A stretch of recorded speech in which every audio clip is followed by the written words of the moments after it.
各位同學，大家好，歡迎聽今天 HSK 4級考前的輔導課。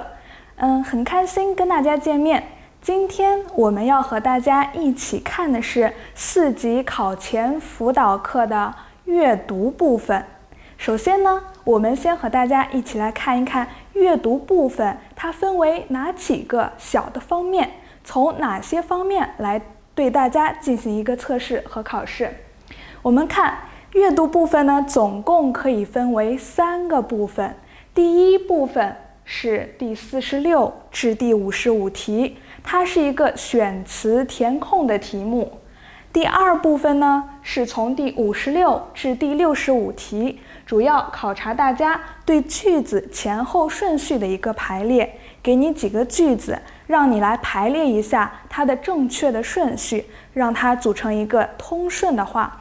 第三部分呢，是從66到第85題。第三部分考察大家的是閱讀理解。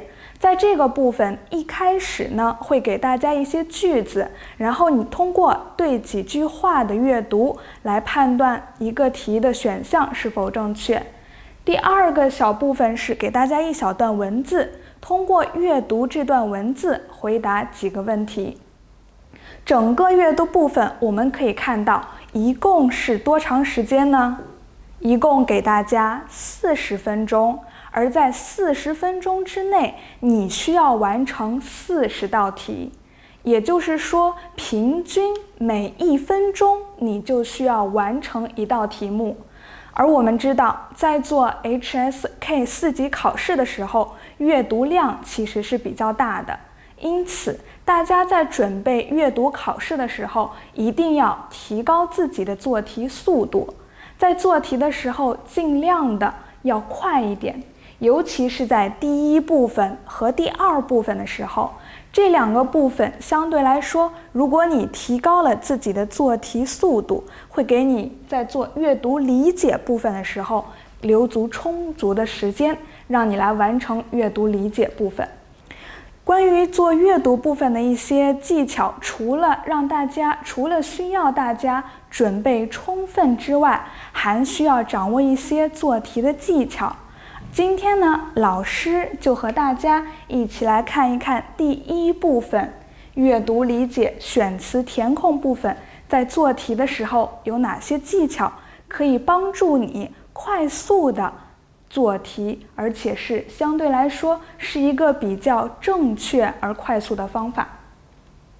好，我們一起先來看一下，如果你是參加 HSK 4級的紙筆考試，你會看到這樣一幅圖畫，這樣一幅界面。在你的卷子當中，第一部分選詞填空一共是10個題，而這10個題可以被分為2個小部分。第一小部分5個句子，然後給你5個詞，讓你分別選詞填到句子當中，讓它是一句完整而且通順的話語。第二部分呢，我們可以看到從51到第55題，它是一段對話 A 和 B 他們2個人的一段對話，也就是說是2個句子。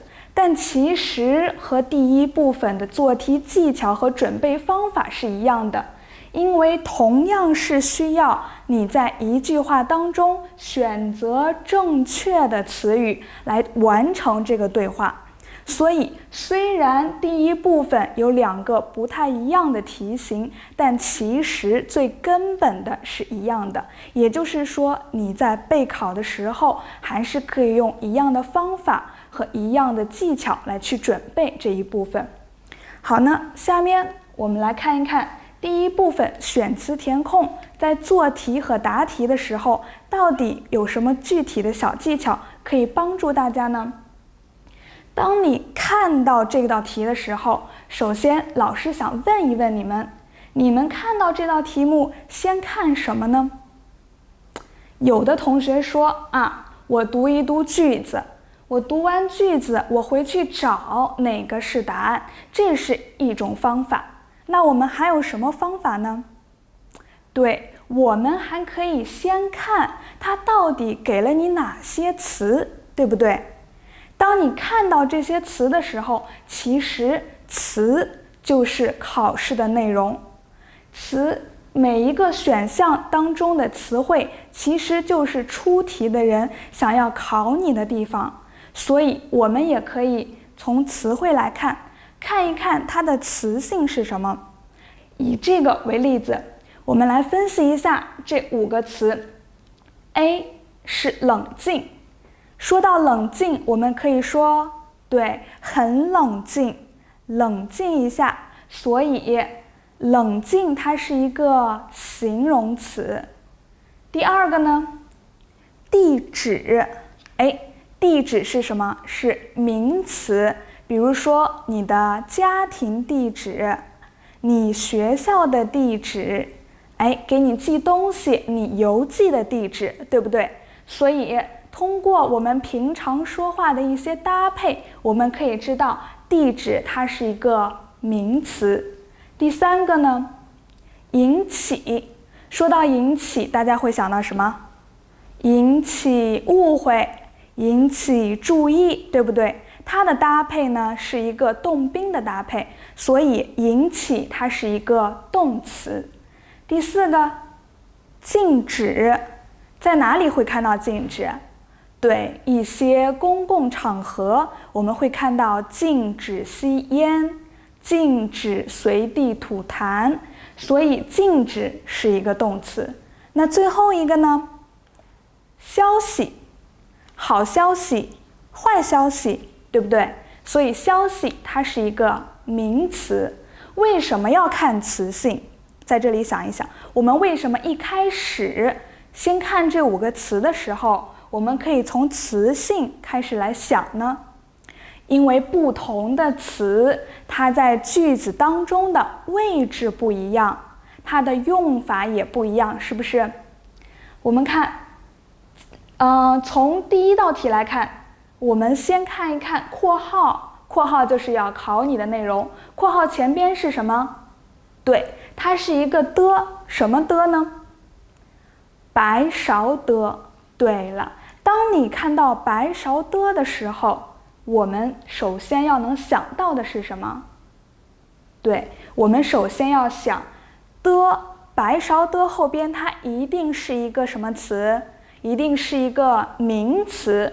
而在5個詞當中，我們剛剛已經全部都看了一遍，是不是？有幾個名詞呢？對，非常好，有2個名詞。第1個是地址，第2個呢？對，消息。那我們再看這個句子，激動人心的。地址能讓你很激動嗎？老師想問一問你們，地址可以嗎？对，不可以。所以很顯然，在這道題，當你分析了這5個詞之後，你再看題目，看到白勺的，你很快就知道這個題目的選項不需要5個裡邊選一個，你只需要怎麼樣？2個裡邊選一個。從哪2個裡邊選呢？地址和消息。而再看，往前再看一點，激動人心的。激動人心的不能是地址，所以很快你就會知道這道題的答案一定是什麼？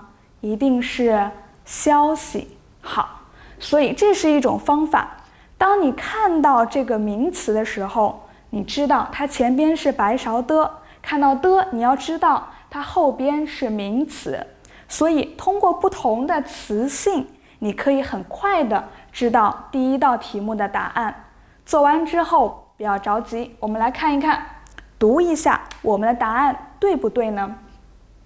他從網站上看到了這個激動人心的消息，對不對呀？整個句子是通順的，而且意思非常明確，所以毫無疑問沒有問題。我們第1個題的答案一定是消息。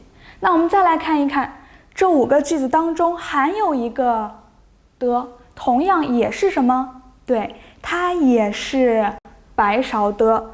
剛剛我們就說了，白勺的後邊是名詞，而在整個選項當中，5個選項當中，我們有2個名詞，一個是地址，一個是消息。做完第一題，我們已經用掉了消息，对不對？所以這道題其實如果你非常快的話，你可以很快的就知道它的答案是什麼呀？它的答案一定是地址。那我們做完之後再來讀一下這個句子，看它對不對呢？喂，告訴我你的地址，我準備給你寄幾本書，對吧？在這個句子當中還有一個非常重要的動詞，也可以告訴你答案一定是地址。哪一個動詞呢？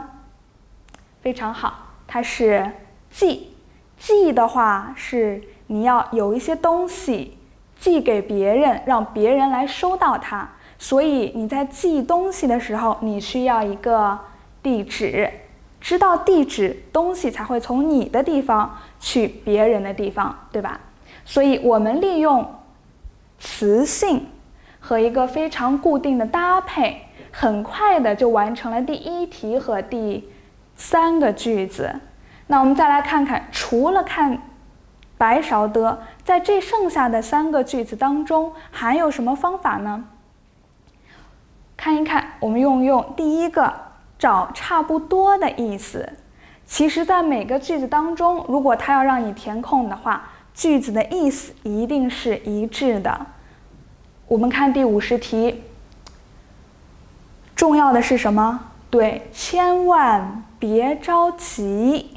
着急就是你很急啊，這個事情非常重要啊，你非常着急，你擔心，你有擔心，你害怕你完不成，對吧？然後和它意思比較相近的是什麼？着急是非常急，別着急就是不要這麼急，對，你不要慌，你不要急，你要好好的想一想，你要冷靜下來，對吧？你越要冷靜，千萬別着急。這個句子我們一起讀一下。問題越是複雜時，你越要冷靜，千萬別着急。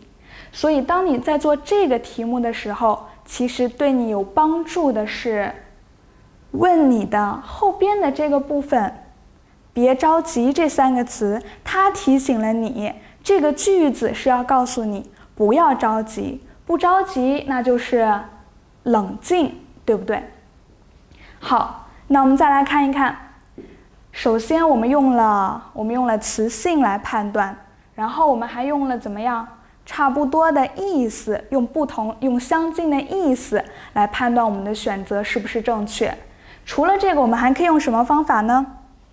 對，我們還可以用一些固定的搭配，漢語當中一些詞的用法，比如說在要和會的後邊一定是個動詞。我們一起來看一看，是不是這樣呢？看第49題，可能就會什麼樣誤會，所以會後邊是動詞。我們知道這個搭配之後，我們就來找一找，在5個選項當中哪一個是動詞呢？找到幾個？對，在我們這一道題目當中的選項當中，一共有2個動詞。第一個是引起，第2個呢？對，是禁止。那你再看這道題，你是說引起誤會，還是說禁止誤會呢？很顯然，可能就會在這裡是告訴你，可能它是有一種可能性，會怎麼樣？會引起誤會。引起誤會呢，它也是一個固定的搭配。所以其實在做題的當中，除了要知道一些句型的動詞之前要和會之後要用動詞之外，你還需要積累一些固定的搭配，動詞和它的宾語，引起誤會，比如說還有引起注意等等。做完了4道題目了，還剩1道，如果你不確定的話，其實現在也不用擔心了。為什麼呢？因為我們確定了4個句子的答案，如果剩下這個不會的話，我們也可以用排除的方法來確定它的答案一定是禁止，對不对呢？我們把它放在句子當中來看一看。第47題，這兒寫着禁止停車，他們只好把車停在那邊了。車不能在這兒停，最後他們把車停在那邊了，所以這裡可以停車嗎？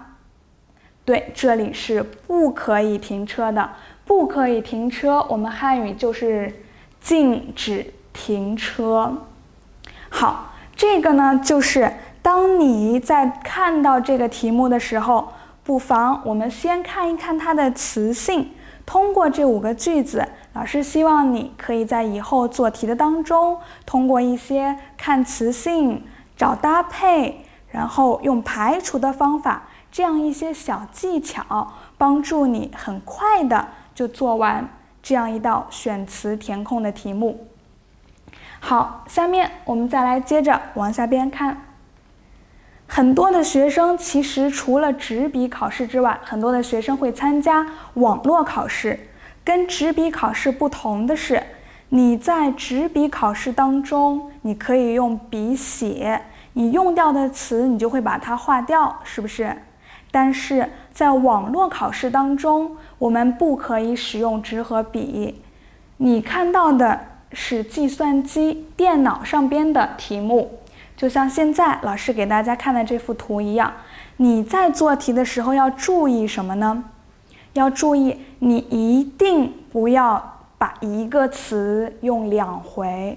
為什麼呢？因為每次你做題的時候，你只是需要用鼠標去點 A、B、C、D， 所以你不知道，你不可以用筆去畫這些詞，所以在做題的时候要注意，不要粗心，一定要細心一點，一定是一個題一個詞只能用1回。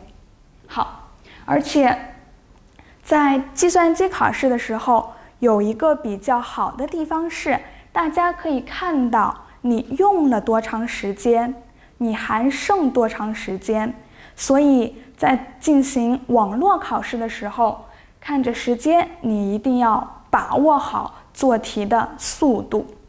具體呢，如果有学生不太熟悉計算機的考試的話，老師建議大家可以去我們的網站上邊找一找所有的模擬題，每一個級別我們都有10套題目，和網絡考試一模一樣的形式，你可以用它去練習練習。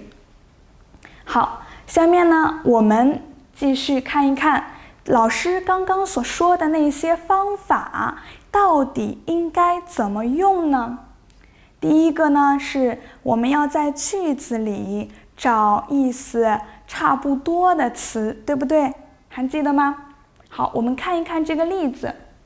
首先你看一看詞，我們有5個詞：禁止、海洋，還有什麼？推遲、堅持、順便和估計。再看我們的題目，題目告訴你括號是問題，所以它的答案你可以找一找，在後邊找一找意思差不多的。說了什麼？手機也要關上。所以在飛行的過程中，我們不可以開手機，而關上手機，手機還能用嗎？手機當然不能用。不能用的話，就是說你不可以使用手機，对不对？剛剛我們也說了，不可以，我們可以說禁止。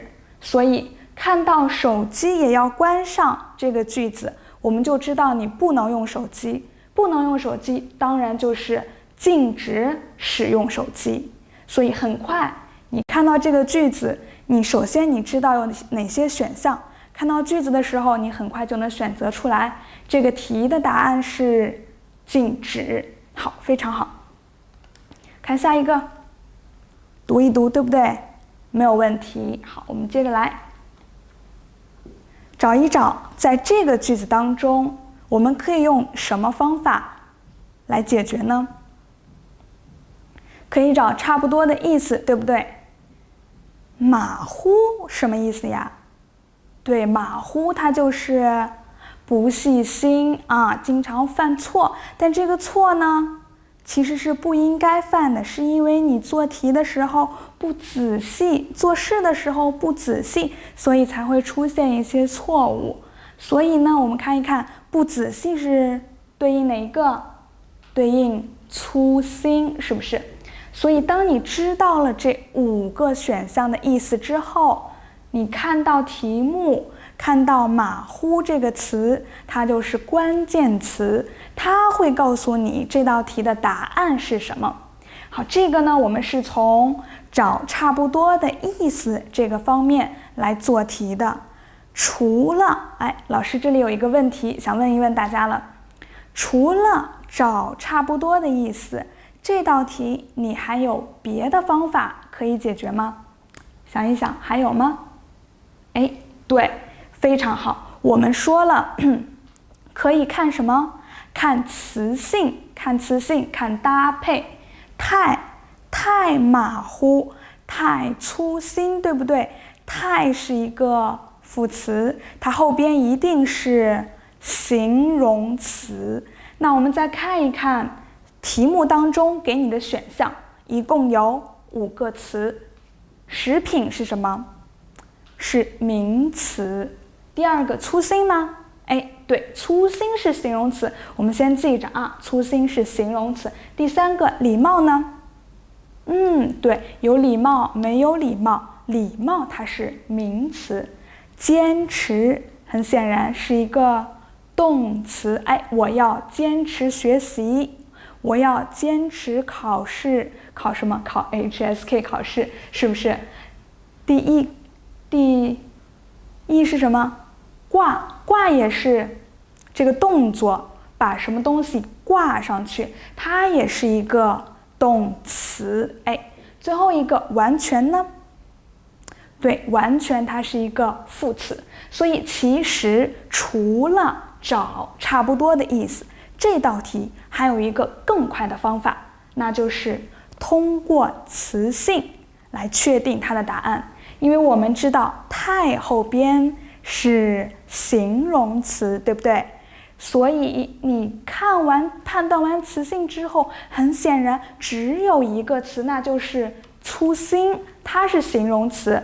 那毫無疑問，沒有問題，這道題的答案一定是粗心。做完之後，還是老師說過的，不要着急，你讀一讀，看一下你做的對不對。那我們一起來讀一下，看一看對不对呢？不管做什麼事情，都應該認真、仔細，不能太馬虎、太粗心，對吧？所以認真仔細是告訴你應該這麼做，而你不應該做的就是和它相反的，那就是馬虎和粗心。所以在做這個題目的時候，其實有2個方法都很快。第一個是你找句子當中差不多的意思，第2個呢是你通過它的詞性直接去找答案。但記得一定是找完答案之後，你要讀一讀，看一看这個句子的意思是不是通順。好，我們接着看下一個題目，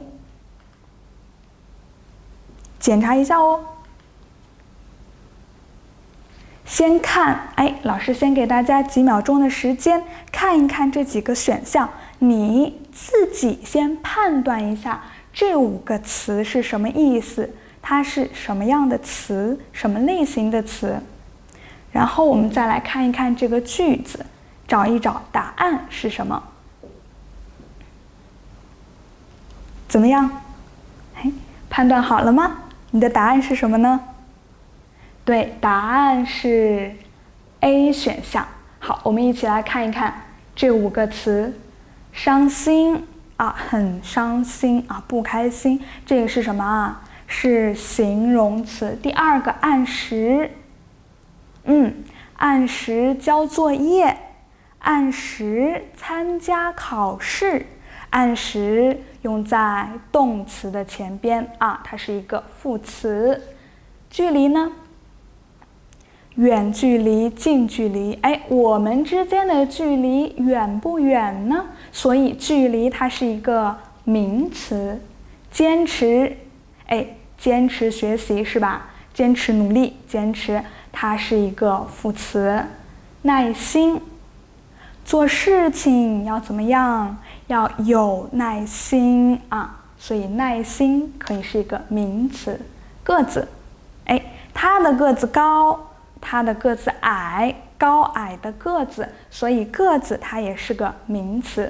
我們看完了詞性，知道了它的意思之後，其實你在做題的時候就很快了。括號在這裡，這是要考你的。看到括號，我們找一找括號後邊他說了什麼。難過的時候哭一哭，所以很顯然他是不開心了，對不對？所以當你看到難過的時候要哭了，我們就知道從意思差不多意思來看，我們的答案是什麼？對，很快我們就選 A 選項，傷心。那我們一起看一看我們的答案對不對呢？人在傷心難過的時候哭一哭，也許會好受一些。意思相近，句子呢也很通順，所以沒有問題。我們的答案就是 A， 傷心。當你在做這個題目的時候，其實老師還想提醒大家要注意積累。你平時看文章、做題的時候，你要多積累一些近義詞或者反義詞。比如傷心和難過，它們意思怎麼樣？差不多。而它們相反的意思呢？不傷心不難過，對，也就是高興、快樂、愉快和開心。所以其實你在做題的時候，你看到傷心，你可以知道你可以選難過；看到難過可以選傷心。其實你看到不高興、不快樂的時候，也可以反向來推着，也可以選這樣的一些選項，對不對？所以很多的時候，你對詞彙意思的理解、一些積累和比較，把它們放在一起來記，會很快的幫助你記更多的詞彙，也能幫助你做題，提高你的做題速度，好不好？所以記着，平時在做題的時候要怎麼樣？要積累一些近義詞和反義詞啊。除了看它們意思是不是相近之外，我們還可以用什麼方法？对，非常重要的一個方法就是用法。其實考試它考你什麼呀？它就是考你這個詞你要怎麼用，是不是？而詞的用法，這個是需要大家在學習的過程當中慢慢積累的，要多總結。比如說，我們看這個題目，先給大家幾秒鐘的時間看一看題目。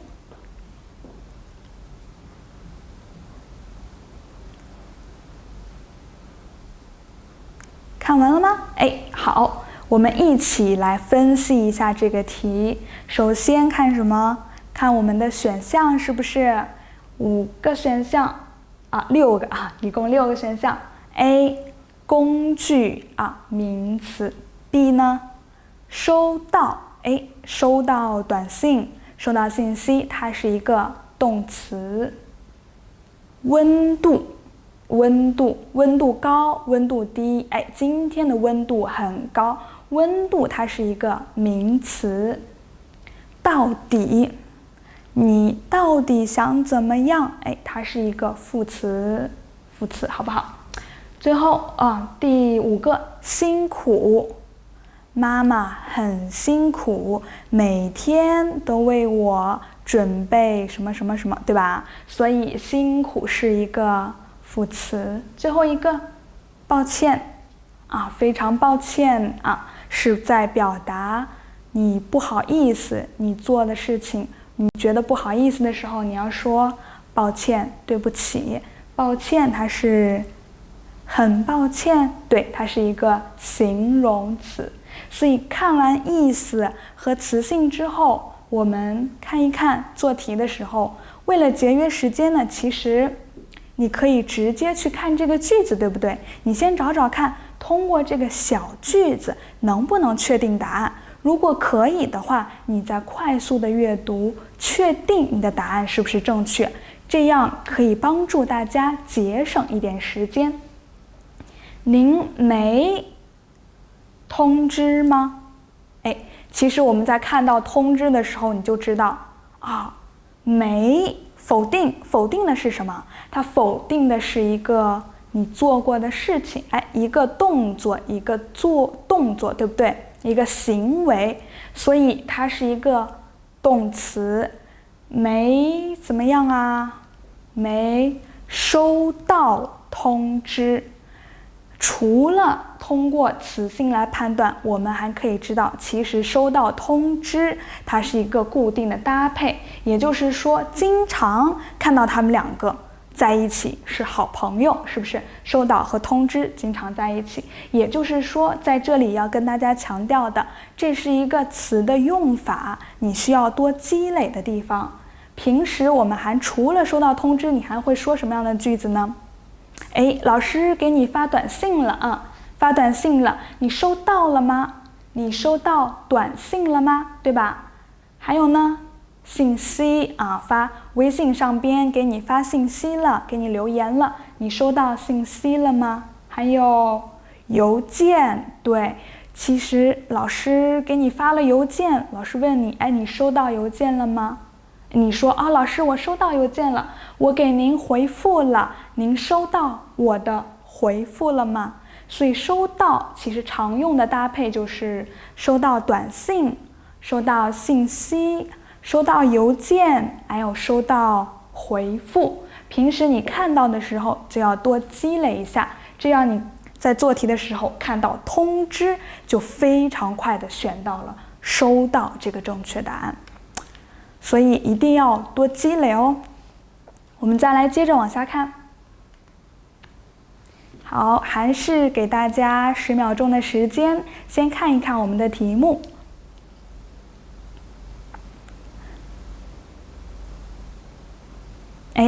相信通過剛剛老師的講解，這個題目大家很快就做出來了，是不是？為什麼？誤會，我們剛剛說過的誤會前邊是引起誤會，對不對？還有會後邊也是一個動詞，所以我們看一看我們的選項，冷靜，不是，地址是動詞嗎？也不是，引起呢？引起是，堅持呢？堅持也是動詞啊，禁止。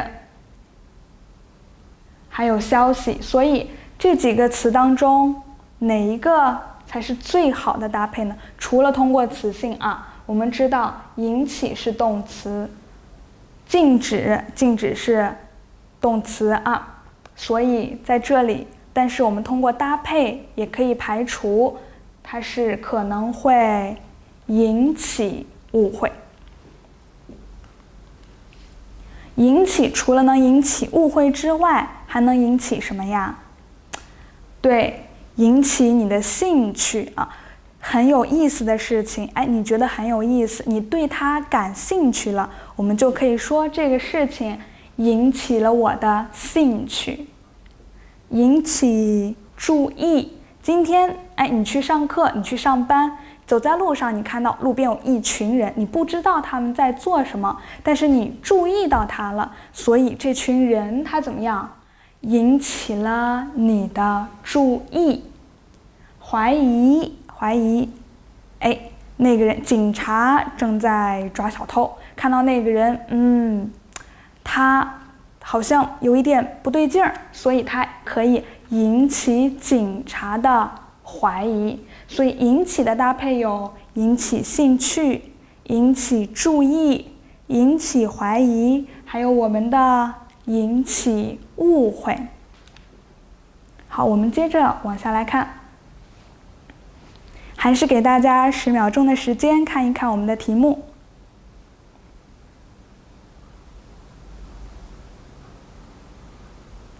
怎麼樣？答案出來了嗎？看一看我們的選項啊，先一起看一看。A. 鏡子，鏡子啊，非常簡單，是不是？每天你都要照鏡子。名詞。密碼呢？天天也会用啊。手機解鎖你要密碼，是不是？登錄你的賬號你也需要密碼，它也是一個名詞。偏，哎，很特殊的一個詞哦，我們之前沒有遇到哦。剛剛講的時候沒有提到，它是什麼詞啊？它是量詞，一篇文章啊，一篇報道，篇是一個量詞。堅持，堅持運動說了很多回了啊。陪，啊，陪着，它是一個動詞。媽媽陪着我去考試啊。成熟，對，它很成熟，哎。果子已經成熟了，它是很成熟，哎，形容詞，它可以做形容詞。那我們再看一看這個句子，這個題目當中需要你選哪個詞呢？這什麼小說？這篇小說，對，小說是名詞。在說漢語的時候，名詞，比如說你要說一什麼名詞啊，一什麼蘋果，一什麼文章啊，一什麼小說，它其實中間一定要有的是什麼呀？一定要有量詞。這篇小說你要特指啊，是这篇小說也是量詞，不可以少。所以在這裡提醒大家，漢語名詞前邊如果你要說數量，說幾篇、幾個、多少的時候，還有你再要特指是這個，還有這位老師的時候，一定要加量詞。那除了篇，我們來看一看還有哪些量詞比較重要呢？一起來看一看。份，一份文件啊，文件有很多張紙放在一起，它是一份文件啊。一份飯，中午你去吃飯，去食堂，你不可能全部都買下，你要買的是裡邊的一部分，對不对？一份飯。第二個呢，節，一節課啊，一節課。還有這節課，我們這節課是什麼課？對，我們這節課是閱讀課啊，這節閱讀課。第三個，台。比較常見的是什麼呀？一台電腦啊，一台相機，一台手機之類的。最後一個頁，頁就是一本書有多少頁，書裡邊的一張紙，我們一般都用頁。第5頁啊，老師現在告訴你啊，請把你的書打開，翻到第17頁，對不對？我們就要用頁，書裡邊的紙是頁。這是一些常見的量詞，大家一定要多注意，在平時的學習當中也要多多積累。你閱讀的越多，積累的越多，你漢語的語感也就越好。漢語的語感好了，做題的速度就快了，也會越來越正確，是不是？你就會考一個非常好的分數。我們再來看一看最後一個題目，堅持一下哦。